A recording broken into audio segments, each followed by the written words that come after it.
Hello and welcome to NPC, a show about the games that we take with us. I'm Federico Viticci and I'm joined by Brendon Bigley. Hey, Brendon. Oh, hello. Nice to see you.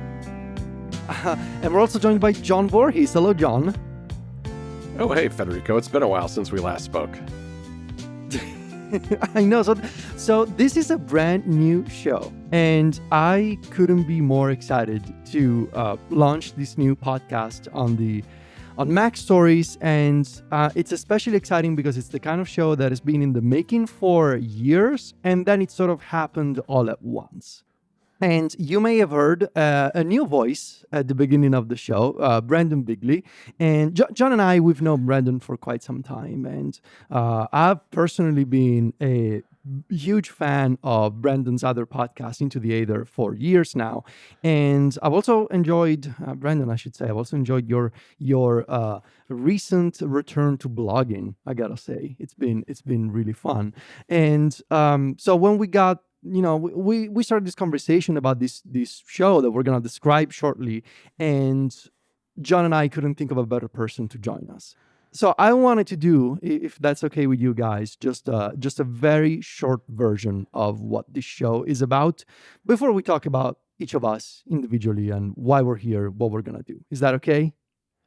That sounds great. Good to me. All right. That sounds awesome. And thank you so much. That was very kind of you. Awesome. Yeah, for sure. So John and I, for years, we've had this idea that we wanted to do a show all about portable gaming. Specifically, I think this conversation started with the Nintendo Switch.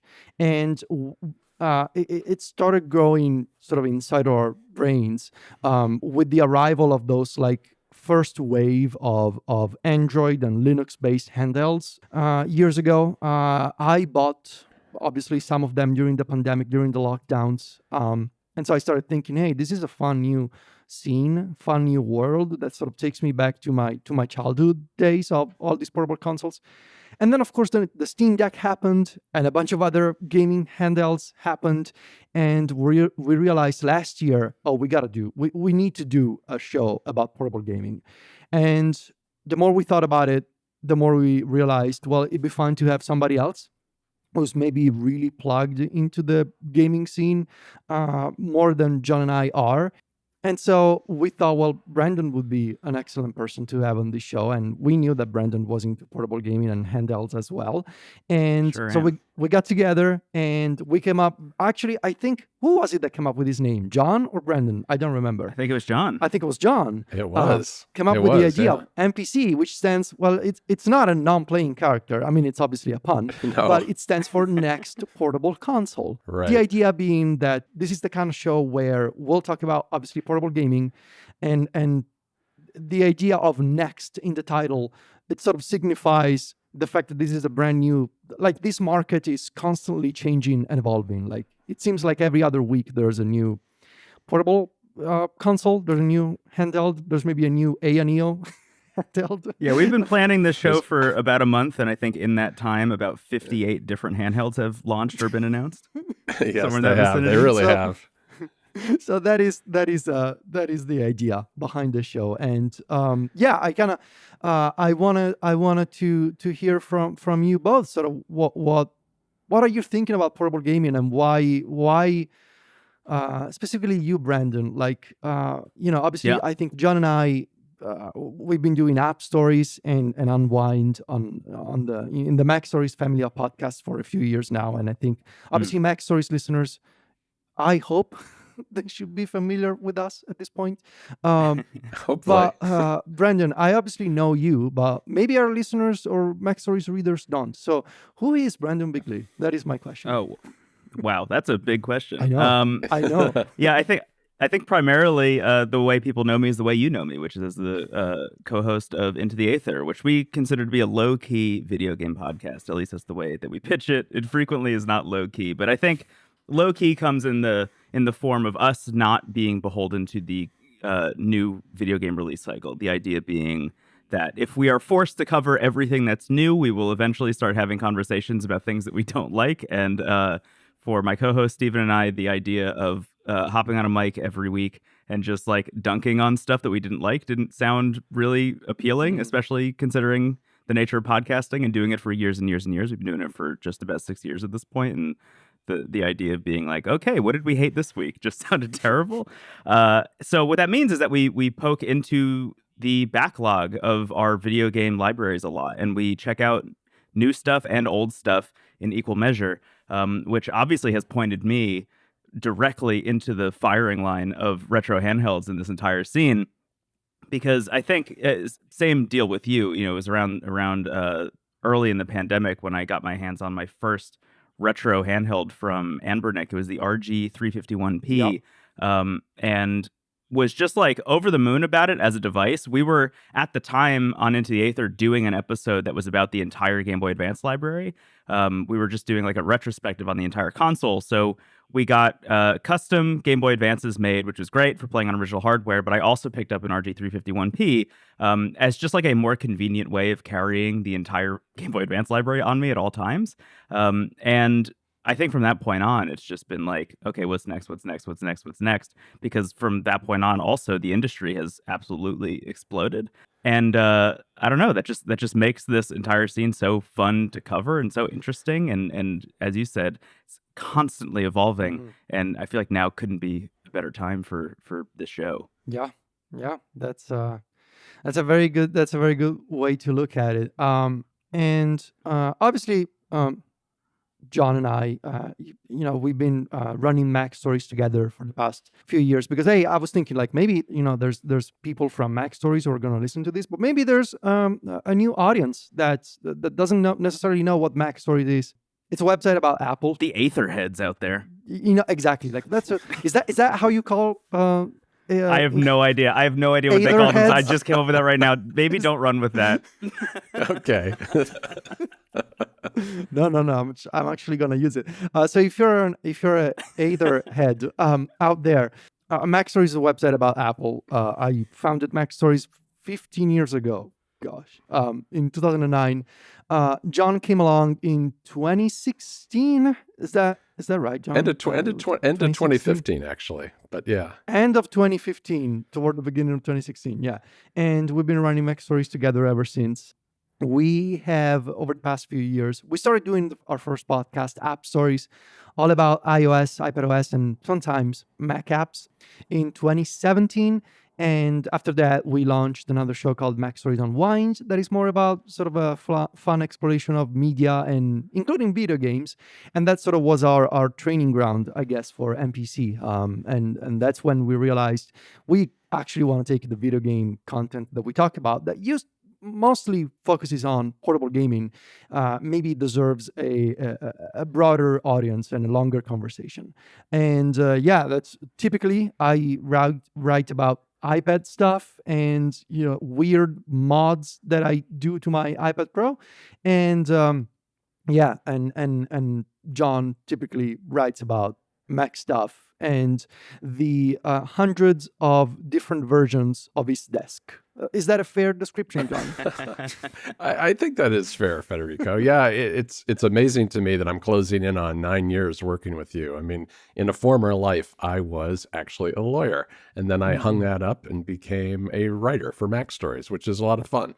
I think we're living in like really interesting times right now for portable gaming. I mean, the thing that Brendon said that to me is just remarkable is that you can walk around with a little handheld device in your pocket that holds the entire Game Boy Advance library. I mean, that is the dream, right? I mean, that's just an amazing thing. The convenience, as well as the modern hardware that really makes this an incredibly interesting space right now.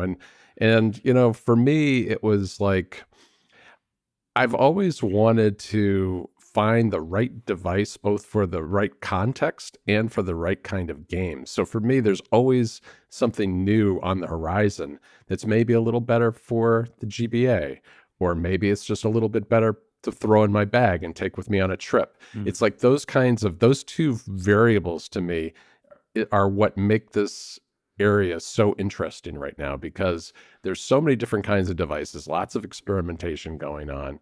And it's just exciting. I mean, it really kicked off, I think, as Federico said too, for us with the Switch. But it's been more than that, because it's all these retro handhelds that came out, really started to pick up steam during the pandemic for a lot of people, including me.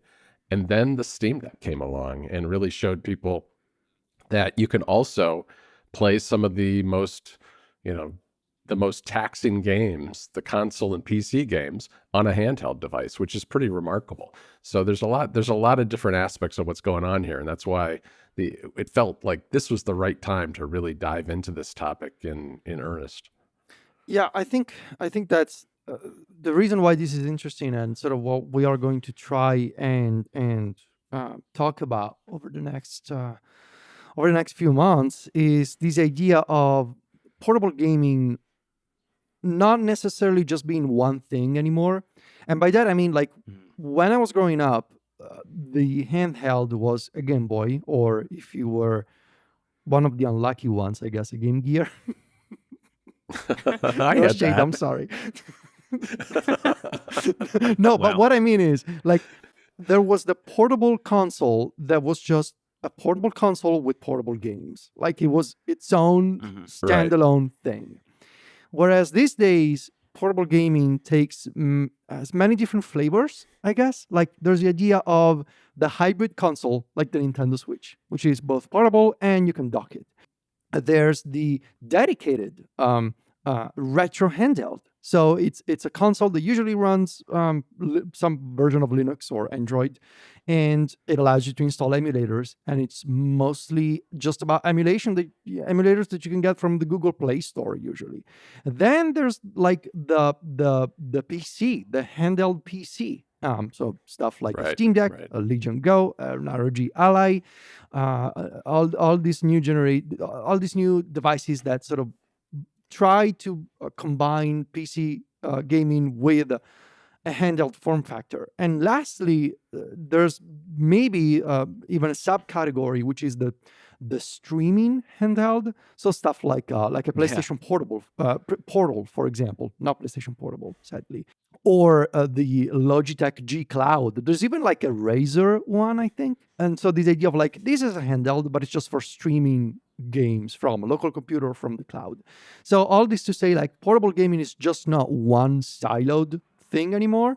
It takes multiple form factors and tries to solve multiple problems, I guess. And I think for all of us as Apple people specifically, the rise of emulation on the App Store, Yes. meaning that anyone with any smartphone with access to any app store can now download emulators and run them on their phones or tablets or whatever, really just expands it pretty significantly. So the entire market of things like the Backbone One and the Razer, what is that Razer one called? Kishi. The Razer Kishi. Kishi, yes. And the GameSir devices and things like that, turning your phone or your tablet into a portable gaming device as well. That's very much on the rise. I see people playing stuff in Delta on the subway on my way to work all the time, which I think is Wow. remarkable. Yeah, that's amazing. That the story of that app and how it's taken off since it finally landed on the App Store is just amazing. It was at the top of the charts, of the free charts, for something like 6 weeks, I think. Yeah, it's amazing. It's incredible. So yeah, I mean, to your point, Federico, we are really like covering the entire market of this stuff, and that market is so vast and so much wider than I think probably any of us thought it would be when we first got into this Right. stuff, years and years ago, which I think does lead us maybe into our history with this stuff. Yes. Why don't we start talking about sort of like our personal backgrounds with portable gaming, and why don't you go first, Brandon? Sure, absolutely. Yeah. So growing up, I wasn't a person who was playing a lot of video games, believe it or not. Like when I was really young, my dad had a Sega Genesis, and I was playing his Sega Genesis every once in a while. And eventually, I think like my brain turned on, and I was like, "Oh wait, this is great," and decided like, "Hey, I want to be playing other stuff," because I saw other kids like at school with the Game Boy, like the original Game Boy. So I eventually got a Game Boy Pocket at one point, so I could play Pokemon, and that was pretty much all I played. It was that, and I think Kirby's Dream Land 2 on the Game Boy. And then from that point on, I was like all in. So it was the Game Boy Pocket, the Game Boy Color, the Game Boy Advance, and the SP, and then moving through the Nintendo DS, which I actually just had the like tanky DS the whole time Yeah, really? the DS existed. The original yeah, one. yeah. Oh, wow. That's a good model. which honestly I loved. And then, I became one of those PlayStation Vita sickos. And I literally, I'm holding it right now. Like I always have it with me. It is always in eyesight. You still use it, the Vita? Oh yeah, constantly. Yeah, we just did an episode for Into the Aether where we just played through the entire Uncharted franchise and talked about it. Right. Of the two of us, I was the one with the Vita, so I had to play Golden Abyss, which is good, not great, I'd say. Go listen to that episode if you're interested in my take on that. But I think counter to just owning all of those devices and really loving all those devices, one of the things that really stuck with me was, my dad is just kind of like a techie guy also. And at one point in like the early 2000s on our Gateway computer, I just remember him saying like, hey, come look at this. And he showed me that he had downloaded an NES emulator and it just had every NES game on it. And that was my first time experiencing emulation. I didn't really fully understand what I was looking at, but I was like, oh, I can play Mario now. Oh, I can play the original Castlevania. All these games that I'd heard about from friends who had consoles that weren't the Sega Genesis, I could now get my hands on and start playing. And once I eventually kind of like wrapped my head around how to find that stuff myself, I started to kind of fill in those gaps for myself. Things like the Super Nintendo, a console that I had never had and didn't know anyone who owned, so I couldn't like go visit a friend's house and play it. I got to play through the SNES library via emulation.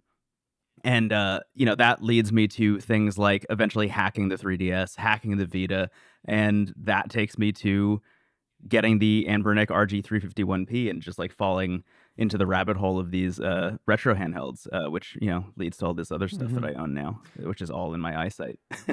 I think it's always for most people, I would say like a transformative experience the first time you are shown an emulator.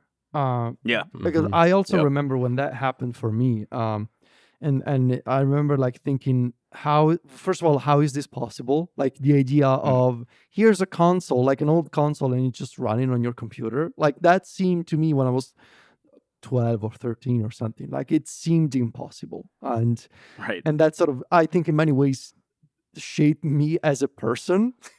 It's like, how can I can make the computer do this and I can play video games this way? Like it seemed wild at the time. And to an extent, it's still like the appeal of emulation has never worn off for me, really, when you think about it. It's incredible. Totally.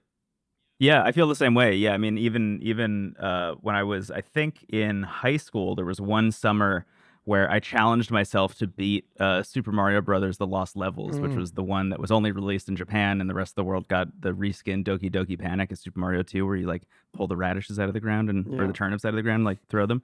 But the original one wasn't released anywhere outside of Japan because they said it was quote unquote too hard, and I was like, I'm gonna beat it, and I'm not gonna use save states, and I'm not gonna do it. I'm just gonna beat this game all the way through, and it literally took me the entire summer, and that was one of those things where like. That became a weird like piece of lore between my friends and I. Whenever I saw them throughout the summer when I was like lifeguarding and stuff, they'd be like, "So you beat it yet?" I'd be like, "Nope, not yet." And then I'd go home after my shift at the lake, and I would just like sit there on my laptop and try and play because I didn't even have a controller. I was just playing with like the keyboard. Wow. And was just trying to beat that game for like an entire summer. And those are the experiences that I could only have because of things like emulation and because all of these developers have, I think, done an incredible job of making sure that the history of this medium stays intact and that we're always able to have experiences like that, even when the rights holders and the IP holders are kind of like uninterested in providing access to that kind of stuff. There's a whole world of people online and around the world who are invested in that and maintaining that history. And I think that's really wonderful. Yeah, especially when especially I think now that that emulators can be on the iOS App Store. I think that has shown a lot of people like just how cool and fun it can be to play old games despite the circumstances of the rights holders just straight up not being interested. I saw somebody post somewhere, must have been on Threads, I think, or Mastodon, I don't remember, a few days ago, that the one company that got so close to having the perfect sort of system for emulation in a legal way was the Wii U Virtual Console and Nintendo. Yes. And it's like they got so close and then they shut everything Yep, down. But Yeah, they and did. that's the thing for Nintendo, at least. This could be a whole other episode of this podcast, but like for Nintendo, at least, emulation and respecting their own backlog and providing it to people is a break glass in case of emergency thing for them, right? It's like, oh, the Wii U is failing, therefore we can dip into this library because we know people want it and we know people will buy it. Whereas the Switch, we're getting this like drip feed of stuff through their subscription platform, just because they don't really need to be providing everything the same way they did with the Wii U, which is like a little bit of a bummer to have this entire incredible history that people want to be engaging with and kind of not be allowed to because Nintendo's like, we don't need it. yeah. Yeah. It's really interesting with the emulators on iOS and iPadOS now because it's really taking some of the best technology and applying those games to it. I mean, now we've got, you've got an OLED iPad that you can play classic games on. It's just amazing.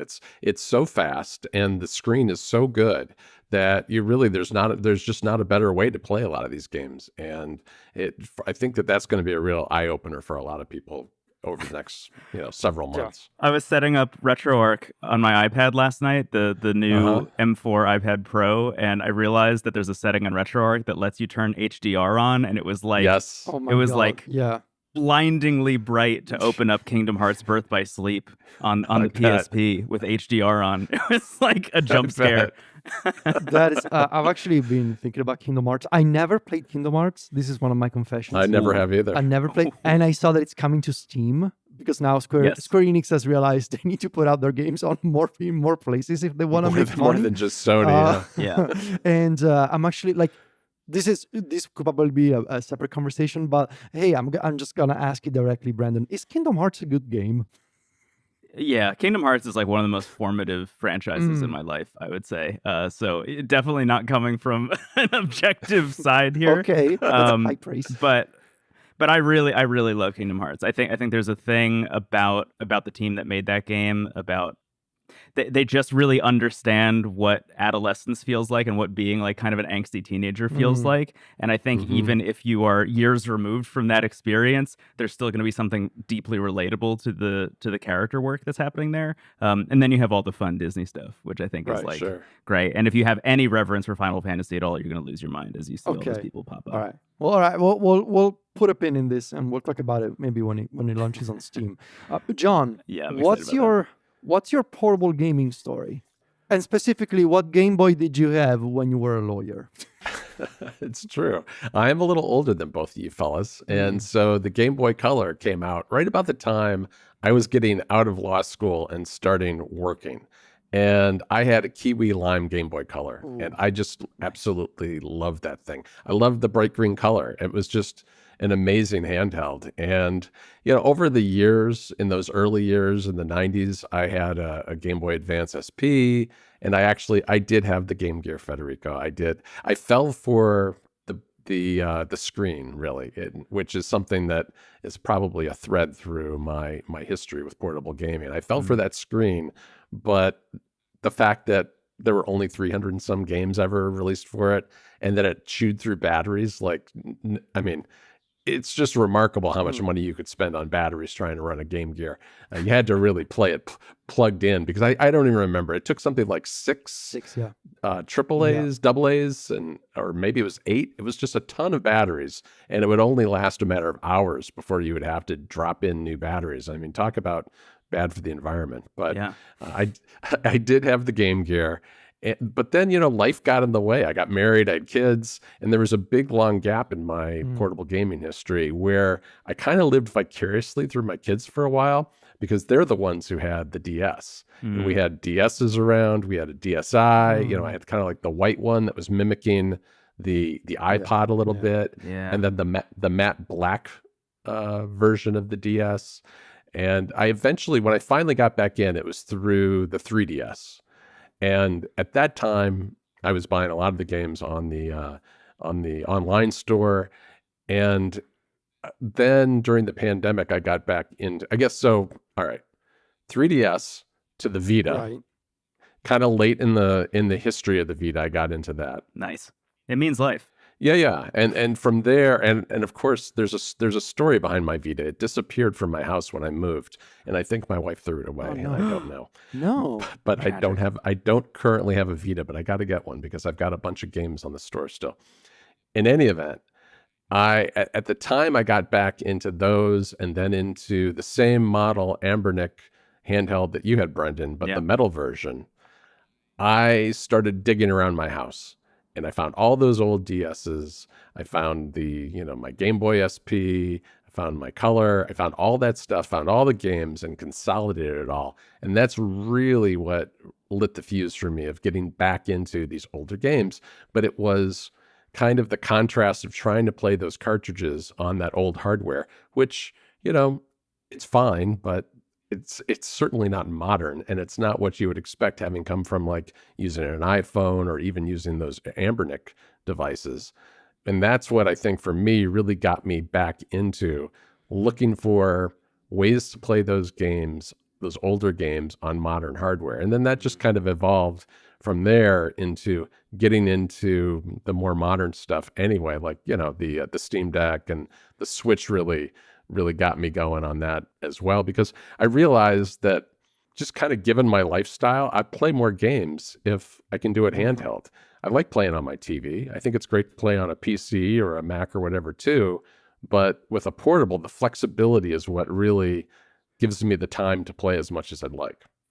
Yeah, that was one of the miracles of the Switch, I think. And that was the thing that I remember early on in the Switch's life cycle, that was always a talking point for each game that was released. I think people aren't having this conversation as much anymore, but it was always like, okay, this new game that came out for Switch, is it better handheld or docked? Like, do you like playing it in bed or on the couch, or do you like playing it on the TV? And that was always kind of the back and forth. It was like, Breath of the Wild.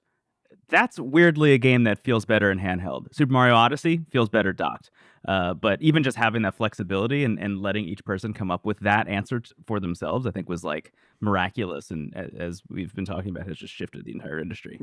Yeah, and maybe we take it a little for granted now, like the idea of like, you can play it handheld. But I remember like distinctly when Breath of the Wild came out, like for months, it was like the point was like you can have this incredible massive game just in your hands, and you can play anywhere, and you can sleep and resume like at any point. You can just put the switch to sleep and pick it up again, which is like sleep and resume, still one of the unsung features of the Nintendo Switch that the Steam Deck has, but that all the other Windows-based handhelds cannot support, because Windows is terrible for sleep and resume. So yeah, that's a really good point. My portable gaming story, as I was thinking about this, I realized it kind of started because when I was like 6 or 7, I ended up in the hospital. So I was running this really high fever. I was 7, I think, and my mom, she got really concerned, and she took me to a hospital where I stayed for like a couple of days.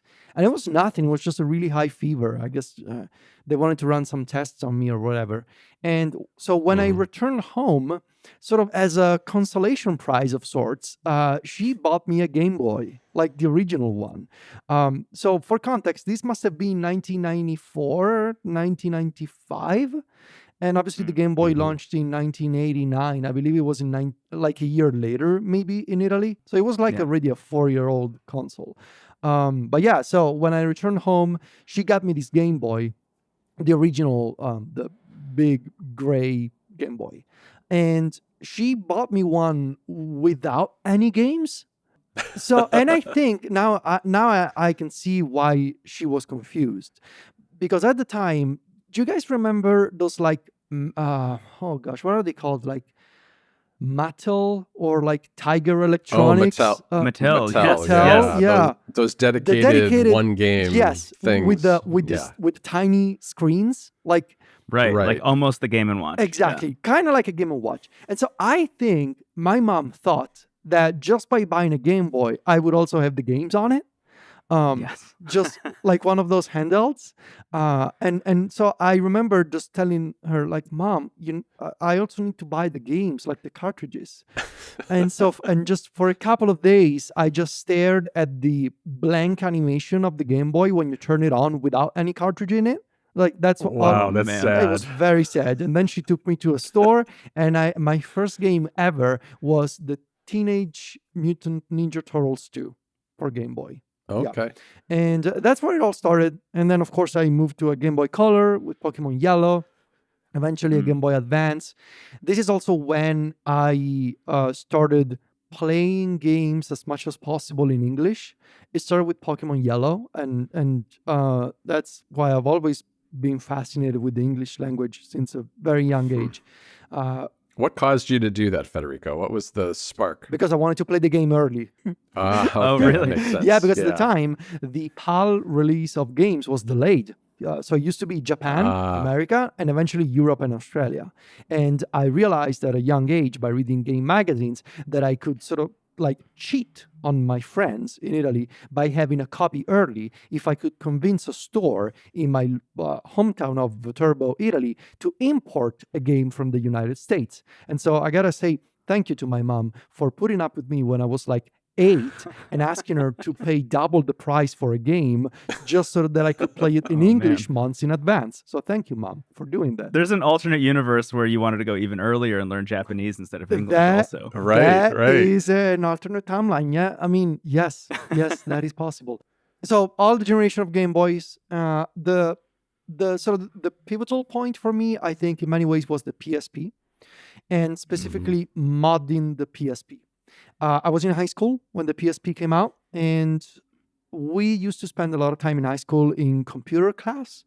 This is like mid 2000s computer class. It's like very old PCs, and they're quote unquote teaching you to use like Microsoft Excel or Internet Explorer. That was computer class. And so I was using Internet Explorer. I was just browsing around video game websites. And one of the video game websites that was around at the time was called PSP Updates. And I remember distinctly coming across PSP Updates one day in computer class and reading about the fact that you could mod a PSP via software and install alternative programs on it, like homebrew software on it. And that I remember staring at the computer and be like, what? And I saw like the first screenshots of people playing like Super Nintendo games on a PSP. And that like in hindsight was one of my pivotal moments in my portable gaming life. Like installing SNES 9X on a PSP and playing and finishing Super Metroid on a PlayStation Portable. Like that was a defining time for me. Amazing. Probably defining from just a tech angle too for you, the tinkering that you do today. Yes, it really, honestly, like that computer class in high school and PSP Updates, which is sadly no longer around. I remember like there was this guy like making mods for the PSP, the Fungita mod, I believe it was called. Yeah, that was a key time of my life. And then of course I had a DS. I had a period of like pause also, like after finishing high school, when I needed to figure out what to do with my life. I didn't play a lot of games for a couple of years. I never had a PS3, for example. And then I moved back to a 3DS, and from the 3DS to the Vita. And then, of course, Nintendo Switch. And, after the past 7 years, I think we've all had a pretty similar trajectory where it's like Nintendo Switch, pandemic with lockdowns. Ooh, cool. Android-based handhelds and those, and then Steam Deck, and then everything else. So that was sort of the path. Yeah. I love that we were all Vita people. Oh, I didn't even realize that until. Yeah. I love the Vita so much. The Vita, I think. I mean, obviously, first of all, John, I should say I am gonna give you. Don't buy a Vita. I have 2, and I'm gonna give you 1. Thank you, sir. I appreciate that. Yes, that's obviously at least I know it's gonna find a good home. It will have. It's gotten so easy to get custom firmware on there too in the past like year and a half. Yeah, so really, I didn't know that. Yeah, it's gonna be a breeze. Yeah, you can install. I think nice, it's called the Infinity mod, and it's like it's a permanent software mod that just lets you. Oh, nice. And there's some folks who do some really crazy things with the Vita these days. Like I saw people streaming Moonlight from a gaming PC to their PS Vitas because they love the OLED display so much.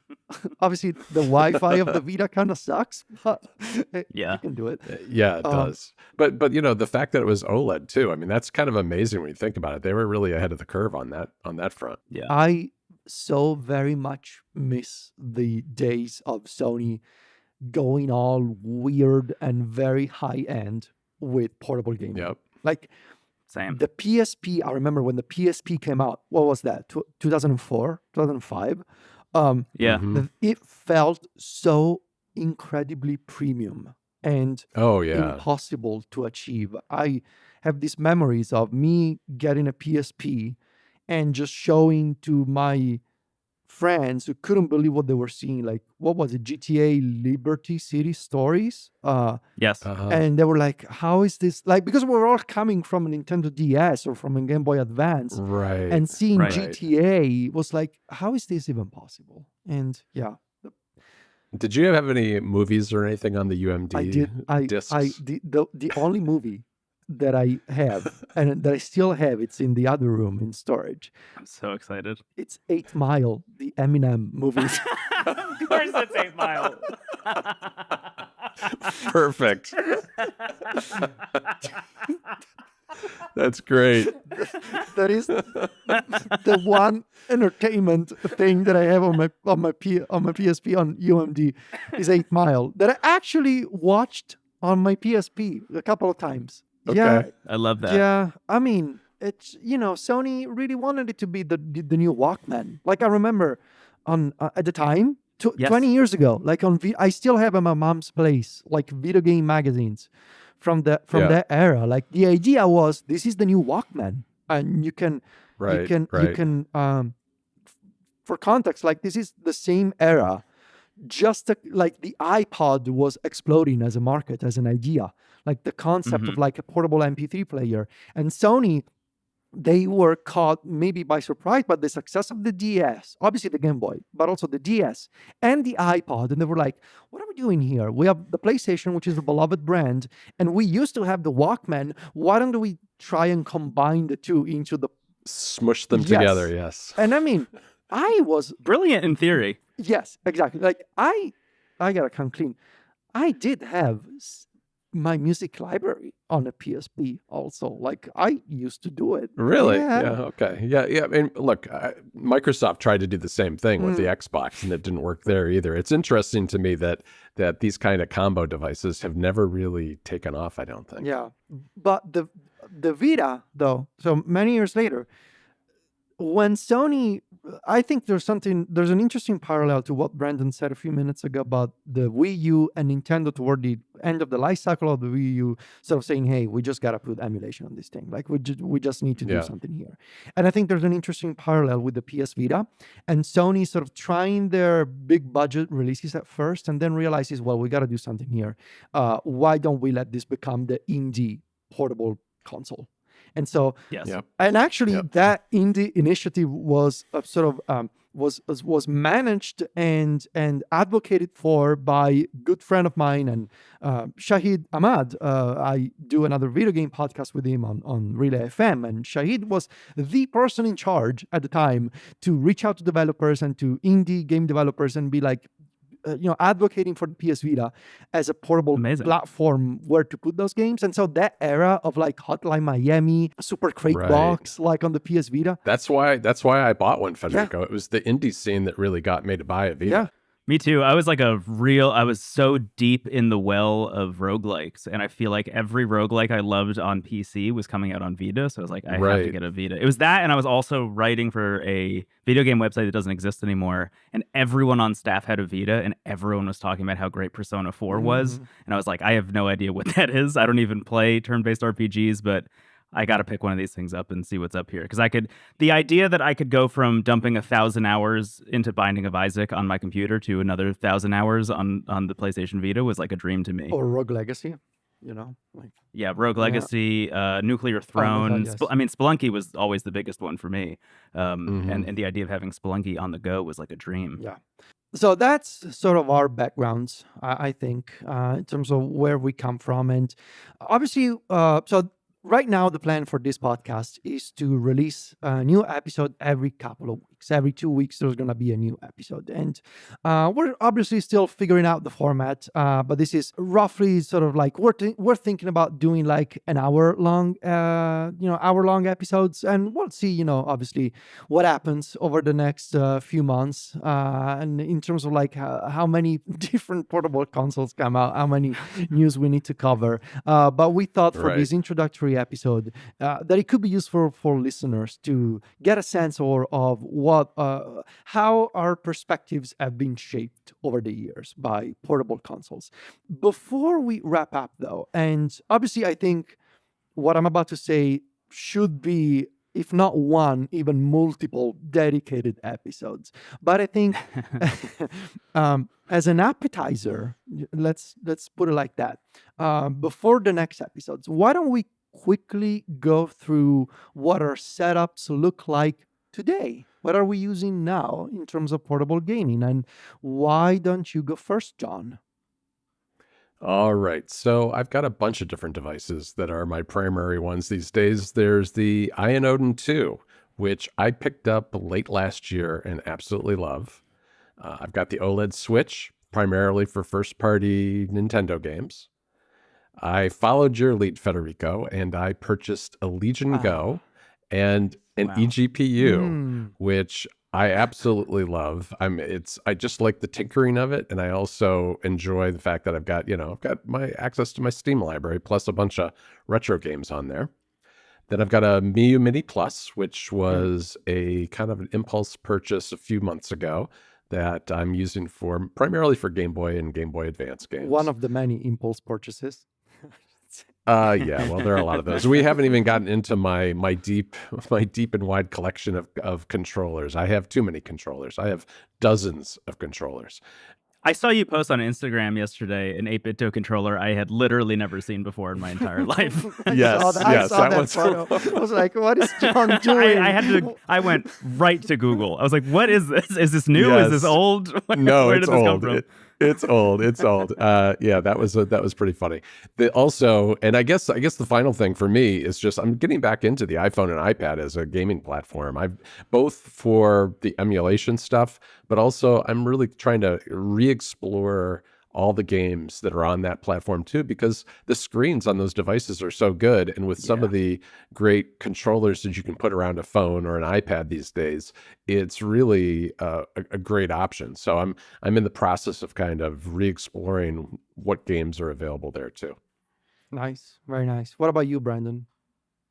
Yeah, so weirdly similar, actually, to John's, now that I'm looking at the list next to each other. So John buying the Iron Odin 2 actually convinced me to get one, because I had the original Iron Odin and liked it a lot, but I found that it was like not quite up to the task of just getting things to work immediately. And based on my conversations with you, John, and just watching a bunch of reviews, it seemed like the Iron Odin 2 was the one. So I got the Iron Odin 2 Pro. I got it in white, and it's like, it is the dream. It is the dream handheld emulator, I think. I love it to death. We'll, I'm sure, talk about it in another episode. I have also written about this a lot on my blog, Wavelengths, but I kind of have this like 3-pillar approach to handheld emulators. So the Iron Odin 2 is specifically for stuff like, GameCube, PS2, and game streaming. Like that's kind of the avenue that I've gone with that. But one step down from that, I use the Retroid Pocket Flip for like Nintendo DS, because it has a touchscreen and kind of looks like a DS, and for like long RPGs. So I'm playing through the entire Dragon Quest franchise on the Retroid Pocket Flip, and I like it a lot. And then one step below that, I have the Miu Mini Plus. For now, at least, is the one that I kind of always have in my bag with me as I'm commuting, because, like I said before, I'm on the subway every day going to and from work, and having a handheld emulator for that trip is great. I also have the Steam Deck, which I got at launch, for obvious reasons, just to kind of fill in a gap for me, because I didn't have anything that I could play my Steam library on. I have the Switch OLED, which I love dearly, like you, John, just for first-party stuff. I haven't like modded it or done anything to it. And outside of that, I have the iPhone with a backbone controller, which I'm using increasingly. I think the thing for me is I've always been an iOS guy and I've always been an iPhone guy. And every like 3 or 4 years, I would always switch to Android for like 6 months, literally just to get Pokemon on my phone. And that was it. Like that was the only thing I wanted on my. I was like, I just want Pokemon on here, whether that be through Nintendo or through emulation. Like I just want to be able to play Pokemon on my phone, and now I can do that on my iPhone, which is a dream. And as I just mentioned, I got the new iPad Pro, and I've been using that with an 8-bit controller, and also a joy. And then I also have a modded Vita, modded 3DS. I have the Playdate. I have a lot of stuff. Yeah. I have too much stuff. Yeah, I still have a bin full of all those old DSs and Game Boys and everything in my house too. Yeah. So you may have noticed, both of you, that I don't have a section for my setup in these notes, right? Yes, I did notice Why that. do you think that is? Because you have a surprise. You always have a surprise. This is my first time being on the receiving end of a. Oh, yeah. Oh, yeah. I saw this one coming a mile away. Yeah, I'm sure. Yeah, you've weathered this storm many times. I have been preparing for this moment for like 2 months. Federico's about to launch a Kickstarter for his own portable handheld. Right. I have been anticipating this moment for quite some time now, and I knew that it was gonna be the perfect way to wrap up episode 1 of NPC with just a surprise that I'm gonna show you in a bit, and that then we can talk about in future episodes. So obviously, let's start simple. Like I also have like an iPhone with a controller. I'm using a GameSir G8 that I personally modded to extend so that I can also attach it to a 13-inch iPad Pro. And especially the new iPad Pro with the M4 and OLED display, I've really been enjoying as a way to stream games from my gaming PC. The OLED screen is incredible, and yeah, the combination with the iPad Pro with the GameSir controller is great for emulators or from streaming, including GeForce Now and Xbox Cloud. I don't have a Steam Deck OLED anymore because I sold it. I have a Legion Go, which is my primary sort of Windows-based handheld these days. I have then obviously a collection of like older handhelds. Like I have a modded PSP, a modded PS Vita. I don't have a modded 3DS, but I have, I believe, 2 or 3 3DS units because I was into buying the special edition Pokemon ones a few years ago. So I was about to tell you I could send you one because I have a bunch of extras also. I have the Pikachu one and the Pokeball 3DS, and both look really nice. I have a Playdate. Yeah, I have a long list of like I have a modded GBA with the new IPS screen, like all that sort of stuff. I do have, and maybe we could talk about that in the future.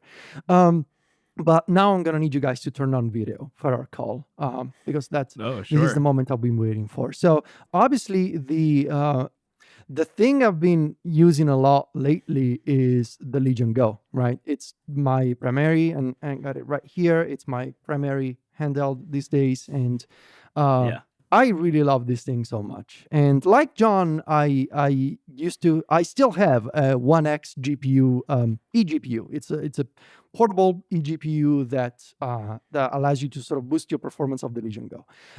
It's running like an AMD laptop GPU, and that's more powerful than the Z1 chip that you have inside the Legion Go. But I love this handheld so much. Despite some of its flaws, because the controllers could be a little more comfortable. It could use some weight reduction and all of that. I really like this thing so much. And so 2 months ago, I started thinking, well, the Legion Go is one of the few handhelds that actually, I think it's the only handheld that has embraced USB 4. And I started thinking, what can I do with USB 4? USB 4 is, if you are into external graphics cards, which again we'll talk about in the future, USB 4 has many benefits compared to Thunderbolt 4. Specifically, it has much bigger bandwidth, which allows you to not lose performance from a graphics card. We're talking here where with a Thunderbolt-based setup, you're basically losing like 50% of your performance or something, to losing maybe 15 or 20%, and generally speaking, just 15% of the performance.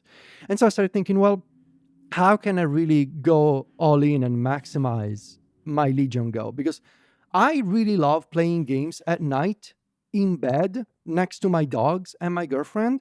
I don't want to go to my living room. I don't want to go to my office. I would very much prefer staying there with the Legion Go and just run a USB cable and play games off of my eGPU.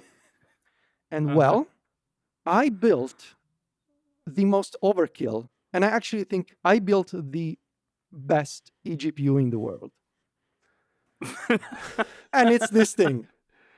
Oh my gosh. It's a USB 4 eGPU. It looks like a microwave oven. It's a USB 4. It looks like you duct taped a microwave to an Xbox Series S. Right. It is a USB 4, pure USB 4 eGPU with a 4090 inside. Oh, man. Wow. This thing. So, we'll talk about this in the future. This thing is a monster. It's what makes it unique is it's using one of the only two pure USB 4 boards in existence that you can use for eGPUs. Okay. It doesn't have Thunderbolt. It's just USB 4, and this is what I connect to my Legion Go. And this thing is incredible. And this, John, this thing. This is how you almost set your house on fire. This is how I it? almost set my house on fire. I told Brendon, It can't be contained. I told John about this story 2 days ago. I was playing Dragon's Dogma. It was 3 a.m. And at one point, the game froze. I was like, oh, what's wrong here? And so I went from the bedroom into my office, and I could see that the game had just stopped running. And so I thought, well, must be something wrong with the eGPU. So I turned it off, turned it on again, and I heard a loud pop in front of my face.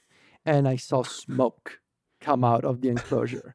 And I was like, man. I thought I was gonna die, honestly. Like, I thought, oh, okay, I am setting, it's 3 a.m., my girlfriend is sleeping, the dogs are sleeping. I am in the process of setting my house on fire right now. And my heart started racing. And it smelled horribly. Like nothing like transistors burning to basically and plastic and PCBs. Long story and short, all that. Unfortunately these things may happen. I got a faulty power supply, and it wasn't even like from a good brand. Like it was a proper power supply, but I got a faulty one, and it blew a fuse inside. And thankfully, it did not damage anything else. But that is the story. This is frying the 4090 would have been an expensive thing. Yeah. Oh man. We'll talk about this. Yeah, in this order, I'm glad you're okay, and I'm glad the 4090 is okay. Thank you. Yes. Thank you. So yeah, I've been building this thing for 2 months now. And I was waiting for this reveal because I thought, hey, it'll be fun to just put it out on the first episode of NPC, because eGPUs are like a topic that I would like to explore in the future. And there's some interesting changes coming on that front soon. And like, I thought there's also like an article that I want to do for Mac Stories about like how I completely rethought my desk around having this eGPU and what it means for like the work that I do, but also the games that I play. And so, yeah, it's this thing right here. It's a beast. Very cool. That's exhilarating. Yeah, I love it. I'm happy for Thank you. I can't wait to hear more about it. Yeah, we'll talk about it. The handheld PC plus eGPU thing, I am like so far away from at the moment, and I'm really concerned what's going to happen like 2 or 3 episodes into this I got you. Don't worry. podcast. Talking to you guys about it. Don't worry about it. I got you. Yeah, we'll get you up to speed, Brendon. We'll get you up to speed. Yes. This is my worst nightmare. Yep. All right. Well, I think that pretty much does it for this inaugural episode of NPC, Next Portable Console. You can find show notes for this episode on Mac Stories. You can go to macstories.net/NPC. Pretty easy to say and pretty easy to type. And there's going to be links of the things that we mentioned during this episode. You can find me on Threads and Mastodon as Viticci. That's Viticci. Where can people find you, Brendon? Yeah, you can find me on Threads at Brendon Bigley. You can find me on Into the Aether. That's intothecast.online. And you can also find my writing at Wavelengths, which is wavelengths.online. Excellent. And where can people find you, John? And they can find me over at macstories.net, as well as, of course, our other podcasts, App Stories and Mac Stories Unwind. Plus, you can find me on Threads and Instagram and Mastodon as John Voorhees. All right. Excellent. Well, I'll talk to you guys soon. Bye, everybody. Thanks for listening. Bye.